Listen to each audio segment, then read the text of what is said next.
సుమన్ టీవీలో మీ personal and business promotions కోసం కింది నెంబర్కి కాంటాక్ట్ చేయండి. విశాఖపట్నంలో ఉన్న సాగర్ నగర్ దగ్గర ఉన్న ఇస్కాన్ టెంపుల్లో మనం ఉన్నాము. శ్రీకృష్ణ జన్మాష్టమి గురించి కొన్ని ఆసక్తికరమైన విషయాలు మాతాజీ గారిని అడిగి తెలుసుకుందాం. శ్రీకృష్ణుడి గురించి ఒక 2 మాటల్లో చెప్పండి. తప్పకుండా. సో శ్రీకృష్ణుడు భగవానుడు, ఆయన దేవాది దేవుడు. సో పరిత్రాణాయ సాధూనాం వినాశాయ దుష్కృతాం ధర్మ సంస్థాపనార్థాయ సంభవామి యుగే యుగే. భగవంతుడు ప్రతి యుగంలోనే దుష్టుల్ని శిక్షించడానికి, భక్తుల్ని కాపాడడానికి, ధర్మాన్ని స్థాపించడానికి ఆయన ఆవిర్భావిస్తూ ఉంటారు. అయితే ఆయన అనేక అవతారాలు తీసుకున్నారు, కానీ కృష్ణ అవతారం అన్నిటికైనా ముఖ్యమైన అవతారము కృష్ణుడే. ఏతే చాంక్ష కళాపుంక్ష కృష్ణస్తు భగవాన్ స్వయం, ఆయన స్వయం భగవానుడు. అండ్ ఏ అవతారాలు అయితే మనం చూస్తున్నామో అన్ని అవతారాలు కృష్ణుడి నుంచి వచ్చాయన్నమాట. సో కృష్ణుడు ఒక అవతారం చాలా ప్రత్యేకం. అండ్ ఇస్కాన్ టెంపుల్, మీరు మా ఒక పేరే international society for Krishna consciousness, Krishna భావనామృతం సంఘం. ఇక్కడ కృష్ణ భావనాల్లో అందరినీ ములగాలని, కృష్ణుడి గురించి అందరినీ తెలియపరచాలని, కృష్ణుడితో అందరినీ కనెక్ట్ చేయాలని, ఆ కృష్ణ పరమాత్మని ప్రేమించాలని, ఆయన గురించి అందరికీ ఆ జ్ఞానాన్ని, ఆ భగవద్గీత జ్ఞానాన్ని బోధించాలని మా ఇస్కాన్ ఒక ముఖ్య ఉద్దేశం.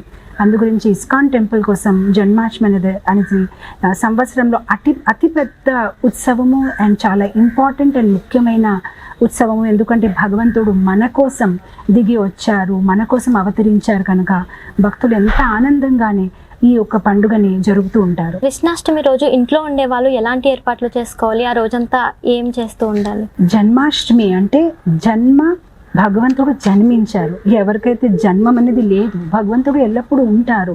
అలాంటిది ఆయన అష్టమి రోజు ఎప్పుడైతే ఈ భూలోకంలో అవతరించారు, అది మన కృష్ణ భక్తులందరి కోసం చాలా స్పెషల్ డే. సో దాన్ని మనం ఎలా సెలబ్రేట్ చేయాలంటే బ్రహ్మ ముహూర్తంలోని పొద్దున స్నానం చేసేసి, బ్రహ్మ ముహూర్తం బిఫోర్ సన్ రైజెస్ స్నానం చేసేసి మీ ఇంట్లో అంతా పరిశుభ్రం చేయాలి. అది వెరీ ఇంపార్టెంట్. కృష్ణుడు మన హృదయంలో, మన ఇంట్లో రావాలంటే అంతా చాలా నీట్ అండ్ క్లీన్గా ఉండాలి. సో ఇల్లంతా క్లీన్ చేసేసి బయట రంగోలీ పెట్టి, తర్వాత స్వాస్తిక చిహ్నాలతోని, మంచి తోరణాలతోని ఇల్లంతా డెకరేట్ చేయాలి. అదే కాకుండా మనం ఎలా అయితే మన పుట్టినరోజు కొత్త బట్టలు వేసుకుంటాము, అలానే జన్మాష్టమి రోజు పరివారంలో, కుటుంబంలో ఉన్న అందరూ మంచి కొత్త బట్టలు వేసుకోవాలి. మీ ఇంట్లో ఏదైనా పూజా రూమ్ ఉంటే ఆ పూజా రూమ్ని సరిగ్గా మీరు డెకరేట్ చేసుకోవచ్చు. అండ్ తర్వాత కృష్ణుడికి స్వీట్స్ అంటే చాలా ఇష్టం, వెన్న అంటే చాలా ఇష్టం. సో మీరు ఆ రోజు కృష్ణుడికి కొంచెం వెన్న, పంచదార అండ్ రకరకాల స్వీట్స్ నైవేద్యం పెట్టవచ్చు, మంచి వంటలు తయారు చేయవచ్చు. అండ్ మీ ఇంట్లో బాలకృష్ణ విగ్రహం ఉంటే చాలా మంచిది, మీరు ఆయనకి కొత్త బట్టలు వేయించవచ్చు. చిన్న అభిషేకం మీ ఇంట్లో కూడా మీరు చేసుకోవచ్చు. పాలు, పెరుగు, హనీ, షుగర్తోని మీరు కూడా ఇంట్లో రోజ్ వాటర్తోని చేయవచ్చు. లేదు చిత్రపటం ఉంటే దాన్ని మంచిగా మీరు అలంకరించవచ్చు అన్నమాట. అండ్ వీలైతే ఆ ఉపవాసం చేయాలి కృష్ణ జన్మాష్టమి రోజు. అసలు కృష్ణ జన్మాష్టమి అనేది ఎవరైతే వాళ్ళ ఇంట్లోని చాలా భవ్యంగాని చక్కగా నిర్వహిస్తారు, సెలబ్రేట్ చేసుకుంటారు, వాళ్ళకి 1000 ఏకాదశి చేసిన ఫలితం దొరుకుతుంది. సో ఇది చాలా చాలా స్పెషల్ అనమాట. అష్టమి రోజు ఉపవాసం ఉండడం అనమాట. సో ఆ రోజంతా ఉపవాసం ఉండాలి. అండ్ ఎవరికైతే ఆరోగ్యం బాగాలేదు అంటే వాళ్ళు ఏదైనా ఒక ఫ్రూట్స్ అయినా తినొచ్చు, లేదంటే పాలైనా తాగొచ్చు. కానీ వీలైన వరకు వాటర్ తాగేసి హోల్ డే ఉండగలిగితే చాలా మంచిది. అండ్ తర్వాత కృష్ణుడికి ప్రియంగా ఎవరు ఉంటారంటే ఆవు. సో ఆ రోజు మీ ఇంటి దగ్గరైనా ఆవులు ఏమైనా ఉంటే ఆవులకి పూజ చేయొచ్చు. లేదు మీరు ఇస్కాన్ టెంపుల్కి రావచ్చు, ఇక్కడ రాధా దామోదర్ ఒక దర్శనం చేయొచ్చు. అలానే మాకు ఇక్కడ గోశాల ఉంది, సో మీరు ప్రత్యేకంగా గోపూజ చేయొచ్చు, ఆవులకి దానాలు తినిపించవచ్చు. అలా కృష్ణుడికి ఇష్టం ఉన్న ఆవుకి మనం సేవని అందించవచ్చు. అలా అయినా మనం వేరియస్ టెంపుల్స్కి దర్శనానికి వెళ్ళొచ్చు అనమాట. సో కృష్ణ టెంపుల్స్కి వెళ్ళిపోయి కృష్ణుని వాళ్ళెలా అలంకరించారు, వీళ్ళెలా అలంకరించారు, అలా ఒక ఆనందంతో భక్తులు ప్రతి చోటుకి వెళ్ళి కృష్ణ ఒక బ్లెస్సింగ్స్ తీసుకుంటారనమాట. సో నైవేద్యం పెట్టడము, పూజ చేయడము, దానం ఇవ్వడము అదంతా బాగుంది. కానీ అన్నిటికైనా కలియుగంలో యుగధర్మం ఏంటంటే భగవంతుడి తాలూకా నామస్మరణం చేయడం. ఎందుకంటే ప్రతి యుగానికి ఒక యుగధర్మం ఉంటుంది. సతయుగంలో భగవంతుడిని పొందాలంటే వాళ్ళు ఏం చేసేవారు? తపస్సు చేసేవారు. అందుకోసం మనం వింటాము, పూర్వంలోనే విశ్వామిత్రముని 60,000 సంవత్సరాలు తపస్సు చేసుకున్నారు. సో సత్యుగంలో తపస్య, కానీ కలియుగంలో మనం తపస్య చేయలేము. కొంచెం గాలి రాకపోతేనే మనం 2 నిమిషాలు కానీ ఎక్కువ కూర్చోలేము ఆ స్థలంలోనే. అలానే త్రేతాయుగంలో వాళ్ళు ఏం చేసేవారంటే భగవంతుడిని పొందాలంటే హోమం చేసేవారు. అందుకోసం మనం వింటాము ఎలా శ్రీరాముల వారు సీతామాత లేనప్పటికీ ఆవిడ ఒక బంగారు మూర్తిని తయారు చేసి కూడా హోమం చేసుకున్నాం అనమాట. సో యజ్ఞం అనేది చాలా ఇంపార్టెంట్ త్రేతాయుగంలో. అలానే ద్వాపర యుగంకి వచ్చినప్పటికీ భగవంతుడిని పొందాలంటే అర్చనం చేయాలి, అదే పద్ధతి అనమాట.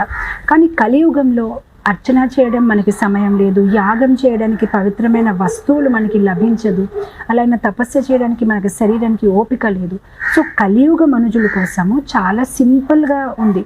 కలియుగంలో మనం భగవంతుడిని పొందాలంటే సింపుల్గా హరే కృష్ణ కృష్ణ కృష్ణ హరే హరే, హరే రామ రామ రామ హరే హరే, ఈ మంత్రాన్ని జపిస్తే చాలు.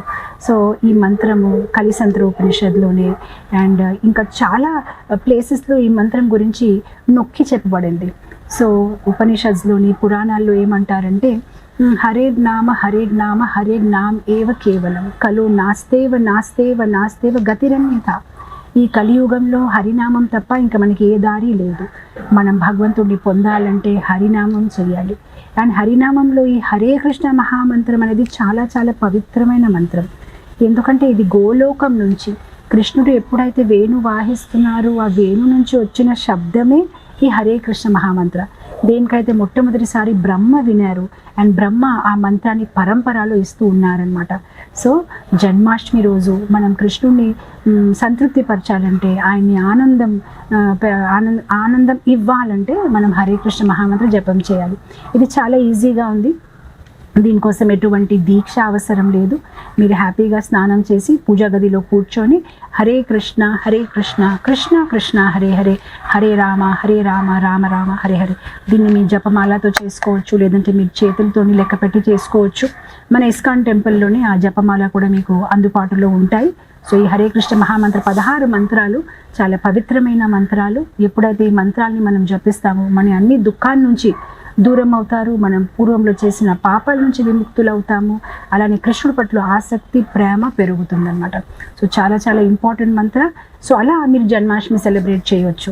మంచి భోగం భగవంతుడి కోసం ఏర్పాటు చేసి ప్రసాదం తినొచ్చు, జపం చేయొచ్చు, భగవంతుని అలంకరించవచ్చు. అలానే మీ ఇంట్లో పక్కనే ఎవరైతే మీ ఇంటి పక్క వాళ్ళందరికీ కూడా ప్రసాదం మీరు పంచవచ్చు. ఎలా అయితే మన పిల్లల బర్త్డే ఉంటే మనం అందరినీ పక్క వాళ్ళని పిలిచి కేక్ కటింగ్ చేసుకుంటాము, ఏదేదో డిస్ట్రిబ్యూట్ చేస్తాము, అలానే మన కృష్ణుడు ఆవిర్భవించిన రోజు. సో మనం స్పిరిచువల్ బర్త్డే పార్టీ చేసుకోవచ్చు. కృష్ణుడు ఒక జన్మాష్టమి సందర్భంగానే అందరికీ స్వీట్స్ పంచడం అయినా కూడా మనము చేసుకోవచ్చు. అండ్ కృష్ణ దర్శనం, కృష్ణ ప్రసాదం, కృష్ణ దర్శన్, కృష్ణ కథ, కృష్ణ నామ, కృష్ణ కథ వినొచ్చు. ఆ రోజు కృష్ణుడు ఎలా ఆవిర్భవించారు శ్రీమద్ భాగవతం 10వ స్కందంలో ఎంత వివరంగా చెప్పబడింది. ఆ రోజు ఏమి జరిగింది, దేవకి మాత ఒక గర్భం నుంచి ఎలా భగవంతుడు ఆవిర్భవించారు. సో ఇది చాలా ఇంట్రెస్టింగ్ కథ, చాలా బాగుంటుంది. సో శ్రీమద్ భాగవతం 10వ స్కందం నుంచి కథని మనం వినొచ్చు, వేరే వాళ్ళకి కథ చెప్పవచ్చు.